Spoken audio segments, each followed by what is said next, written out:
Desde ahí se comenzaron todos estos problemas.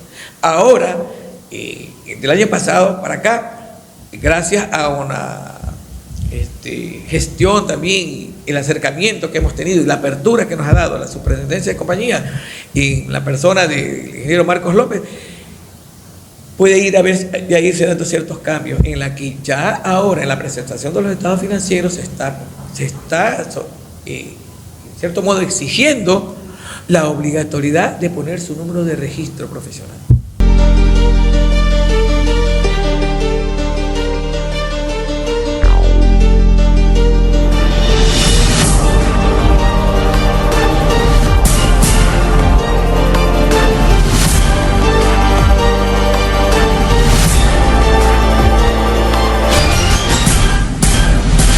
Con el señor CPA, el señor Genaro Bastidas Torres, es el presidente del Instituto de Investigaciones Contables del Ecuador. Conozcamos un poco más de esta institución que quizás no la conozcan muchos profesionales, tanto de la misma rama o como de otras profesiones. Es importante conocer qué es o quién es el Instituto de Investigaciones Contables. Buenos días. El Instituto de Investigaciones Contables del Ecuador fue fundado el 8 de julio de 1964 y es el organismo técnico representativo de la profesión de Contaduría Pública aquí en el Ecuador. Está integrado, pues, obviamente, por contadores públicos que ejercen su profesión tanto como contadores como auditores. Solamente son contadores, ¿no? Sí, todos los contadores. Pero nosotros estamos viendo en una reforma de estatuto la posibilidad de incorporar otros profesionales en el específico campo de los abogados, por ejemplo, como socios adherentes. ¿Por qué? Porque la profesión nuestra, el desempeño, o para poder desempeñar nuestra profesión, estamos relacionados con diferentes normativas, como es laboral, societaria, tributaria, seguridad social, prevención y lavado de activos, aparte de las normas internacionales de información financiera que el país las adoptó en el año 2010. Por eso se quiere ampliar con el tema de los abogados. Exacto, porque nosotros dominamos esta parte, claro, o estamos relacionados con esa parte de esta legislación y por ende necesitaríamos, como quien dice, un apoyo también de esos colegas. Claro. ¿Usted está al mando desde cuándo y hasta cuándo estará usted como presidente? Bueno, estoy al mando desde el año pasado y voy a estar hasta fines del 2024, hasta noviembre del 2024. Estamos hablando que son 2 años. Sí, 2 años, los periodos nuestros son de 2 años. ¿Con reelección? ¿Indefinida o no? No, solamente tenemos la posibilidad de una sola reelección. Yeah. Pero nosotros somos muy democráticos y preferimos dar, al menos en los últimos tiempos, desde 2016 para acá, más bien dar el paso a futuras generaciones, ¿no? Porque nosotros somos ya personas con muchos años de experiencia, pero queremos incorporar a colegas, pero que realmente sientan la camiseta de la profesión, ¿sí? Para que esta institución continúe con la misión que tiene, ¿no? Okay. Lo que es preparar al contador y engrandecer la profesión contable en el país. ¿Cuántos socios nace la institución y quién es la persona que decide iniciar la semilla de esta institución? Bueno, el instituto fue fundado luego de un congreso que hubo en el año 1964, ¿no? Entonces estamos hablando que muchos de esos socios fundadores pues ya prácticamente ya no existen, pero por ahí hay unos 2 o 3, ¿eh?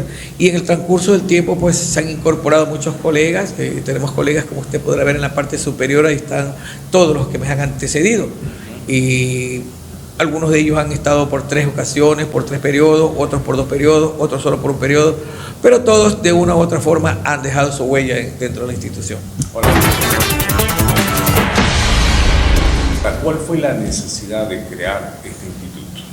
Bueno, la necesidad es justamente la investigación de la profesión, porque hasta antes del año 2010, en que nosotros adoptamos las normas, el país, mejor dicho, adoptó las normas internacionales de información financiera, teníamos las normas ecuatorianas de contabilidad, y eso justamente era el instituto, la entidad o el organismo que las hacía, las trabajaba y las formulaba luego a través de las autoridades respectivas de control.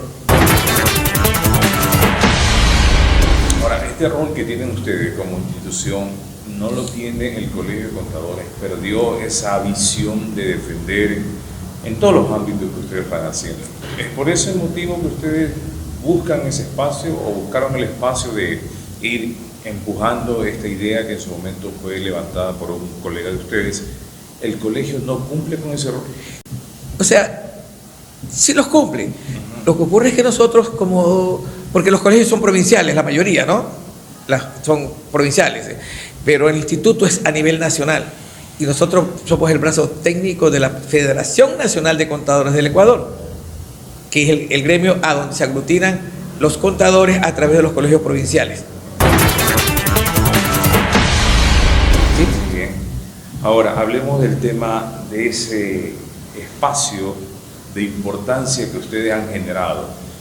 En las reformas o en los proyectos de ley que presenta el gobierno de turno, no solamente hablo del gobierno de Lasso, sino de cualquier gobierno, ¿hasta qué nivel han sido tomados en cuenta para que puedan ustedes presentar una sugerencia a un proyecto de ley que va encaminado a reformar la ley tributaria, etcétera, etcétera? Bueno, les comento algo. Lamentablemente, y tenemos que reconocerlo así,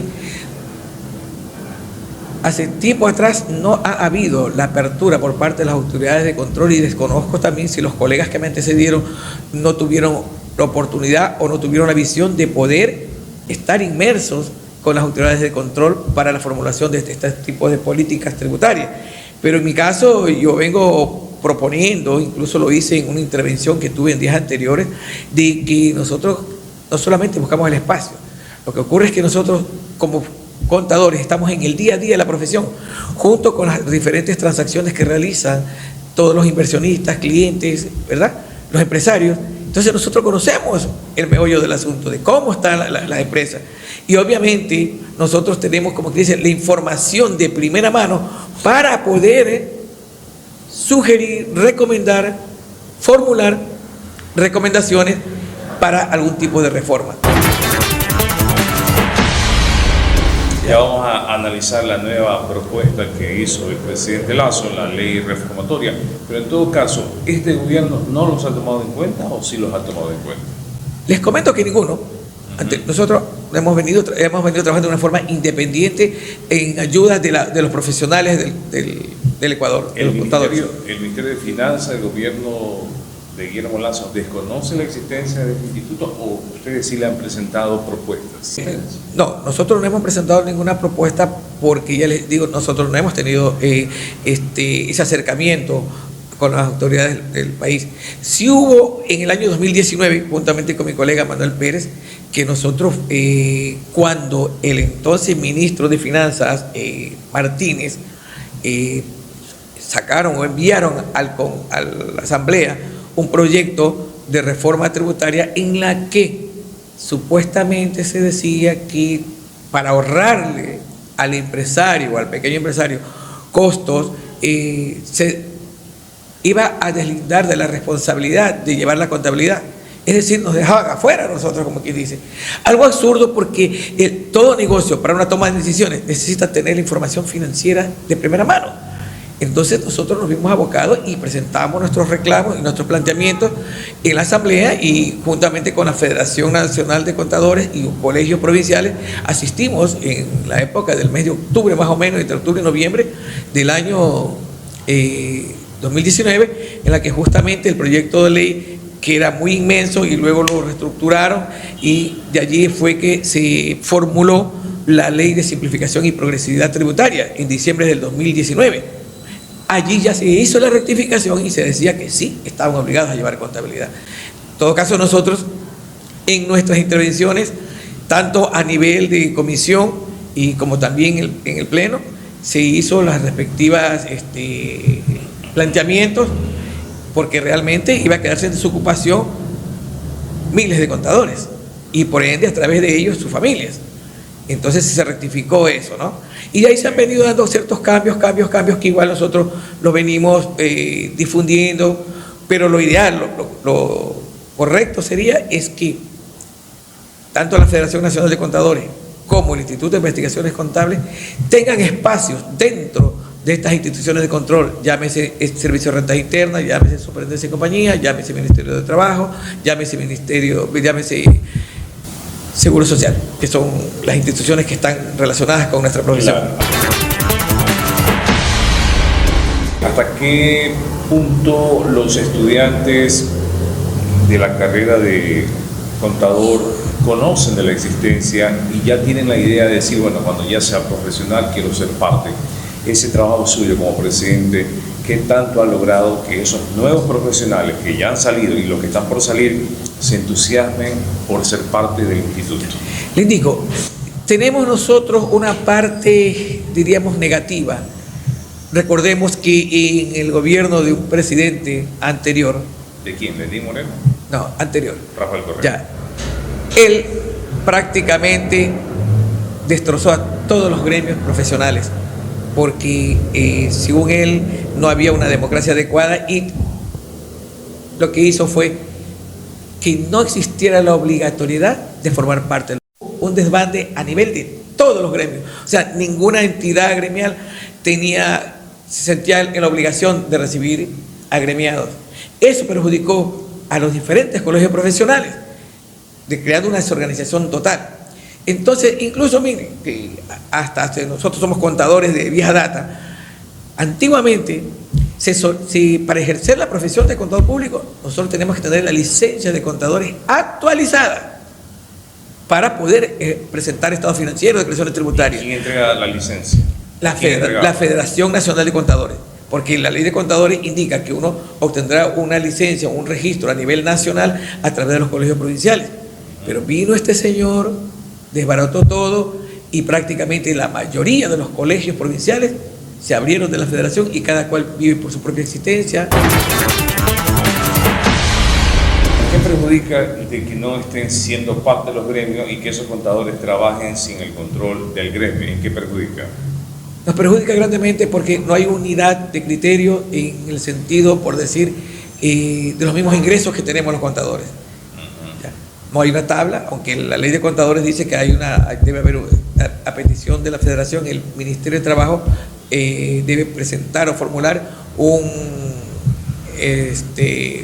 arancel de sueldos y honorarios. Porque realmente, si usted viera la gran responsabilidad que tenemos nosotros los contadores, porque si usted como periodista y número uno al frente de las noticias, debe percatarse que permanentemente se están dando cambios en diferentes áreas, sea laboral, sea societarias, previsión laboral de activos, en la que estamos inmersos los contadores. ¿Esto qué implica? Que nosotros tenemos que estar constantemente preparándonos, y esa es la labor que está haciendo el instituto, lo mismo la federación y algunos colegios de contadores. Pero ¿qué es lo que ocurre? No hay una relación entre la gran responsabilidad que tenemos como contadores versus el nivel de ingresos que tenemos.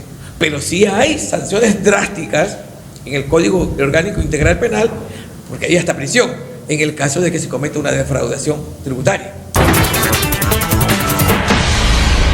Con el gobierno de Lenín Moreno y el gobierno de Lasso, han logrado de que la gente retome esa idea y diga, vale la pena ser parte del instituto o del colegio sin ser la obligación, más allá de que la norma me exija, pero vale la pena por los criterios que usted menciona, por la unidad, por la unificación de criterios, por el intercambio de ideas.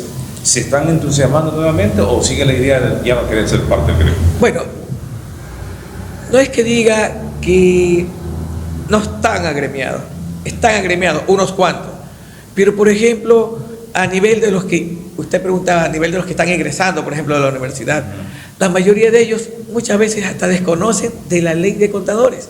Y eso es una falla de la academia, porque lo primerito que debería enseñar es la ley de contadores, porque eso es lo que nos rige a nosotros. ¿Qué clase de docente tenemos en la universidad? Ahí sí no le podría darle una calificación, pero sí le diré, es que la mayoría de los colegas que nosotros hemos recién graduado, ellos no tienen ni idea de lo que es la realidad.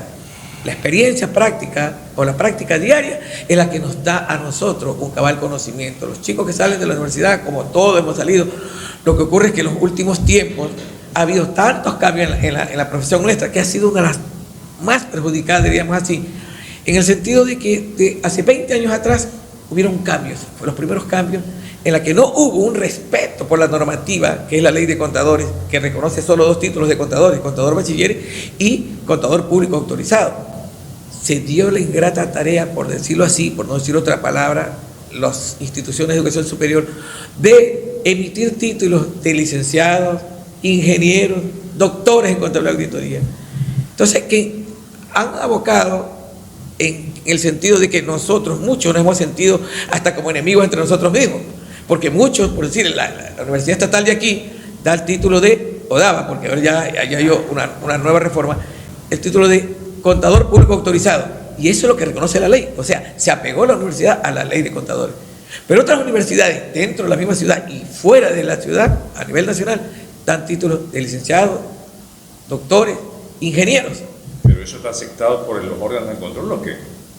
Eso, los órganos de control, llámese el CDI, llámese la superintendencia, a ellos no les tiene nada que afectar. ¿Y el rol del instituto no está para eso, para alertar a la autoridad de control? Nosotros ya hemos previsto. Lo que pasa es que también por esta situación de que el señor presidente anterior no obligó a que no se esté agremiado, entonces los organismos de control tampoco tenían o pueden ellos hacer algo, porque existe esa disposición anterior.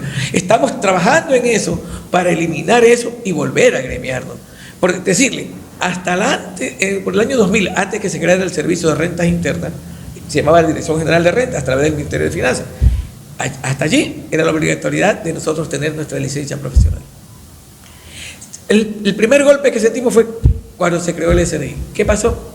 El SRI, aparte de pedir el título, no pedía estar federado, nada que ver. Simplemente ellos dieron un número a las personas, a los contadores, el RUC que le llamamos. Entonces ya no se nos identificó a nosotros por el número de licencia profesional registrada, sino por el número de cédula más el 001 que es el RUC. Desde ahí se comenzaron todos estos problemas.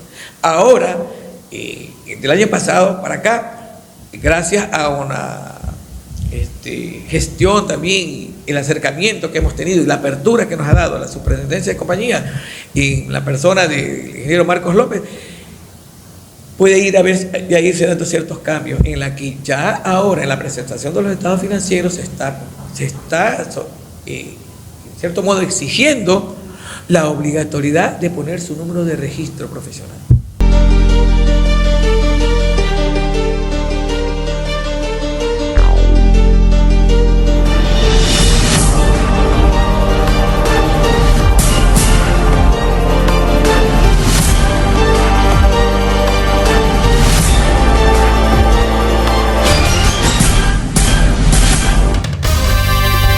Telenorte 24, la televisión de Ecuador se ve en todas partes.